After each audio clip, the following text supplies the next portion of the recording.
क्या खूब कहा है कि आप दूसरों के साथ जैसा करोगे आपके साथ वैसा ही होगा। इसलिए कोई भी काम करने से पहले 100 बार ध्यान से सोचिएगा।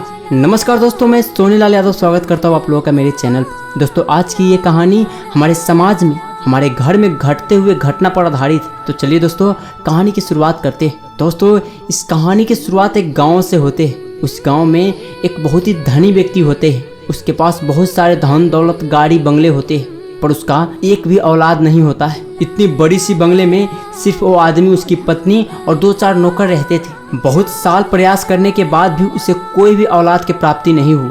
उसके बाद उसने सोचा कि मेरे पास इतनी धन दौलत है, अगर मेरा कोई भी वंश नहीं होगा तो इससे भोग विलास कौन करेगा। उसके बाद वो आदमी सोच विचार करके नजदीकी के एक अनाथ आश्रम में जाते हैं और वहाँ से पूरी कागज पत्र के काम करते हुए एक बच्चे के गोद लेता है और उसे अपने घर पे ले आते हैं। ऐसा ही दिन बीतता गया। उस लड़के का परवरिश बहुत अच्छे से किया, बहुत अच्छे स्कूल कॉलेज में पढ़ाया। उसके बाद वो लड़के बहुत बड़े कंपनी में काम करने लगा। वो लड़का शादी का योग्य हो चुका था। अब माँ बाप ने अच्छे रिश्ते देखकर उसका शादी कर दिया। घर में बहू आई और सब लोग खुशी खुशी रहने लगे। अब कुछ दिन ऐसा ही बीतता गया, दिन कटता गया। वह दोनों लोग का बुढ़ापे के समय आ गया। अब सास बहू से पानी मांगने पर भी बहुत चीखता चिल्लाता था। कहता था कि काम न काज के और दुश्मन अनाज के। काम काज तो कुछ है नहीं, सिर्फ लोगों का डिस्टर्ब करता रहता है, लोगों का परेशान करता रहता है। ऐसा ही करते करते सास की मृत्यु हो जाती है, सास मर जाता है। कुछ दिन ऐसा ही बीतता गया। अब घर में सिर्फ एक बूढ़े बाप बचे थे और उस बूढ़े बाप को भी उस बहू ने अपने पति को कहकर वृद्धा आश्रम में रखने का फैसला कर लिया। उसके दूसरे दिन सुबह होता है, लड़का अपने बाप को लेकर वृद्धा आश्रम में रखने के लिए चला जाता है। वृद्धा आश्रम में उसे छोड़कर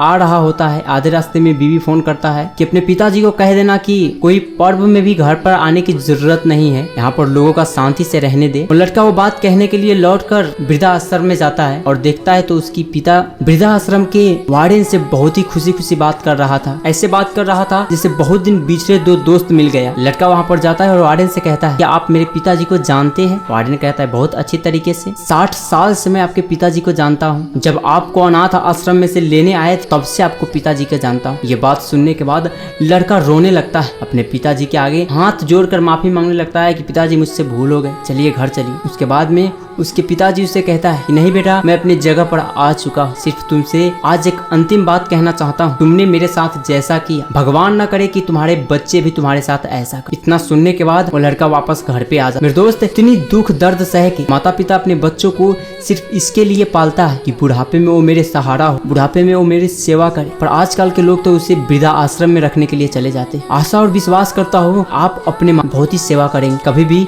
वृद्धा आश्रम के मुंह तक नहीं देखने देंगे। इतना ही कहते छोड़ना चाहूंगा। मिलूंगा अगले वीडियो में, तब तक के लिए बने रहे आप मेरे चैनल।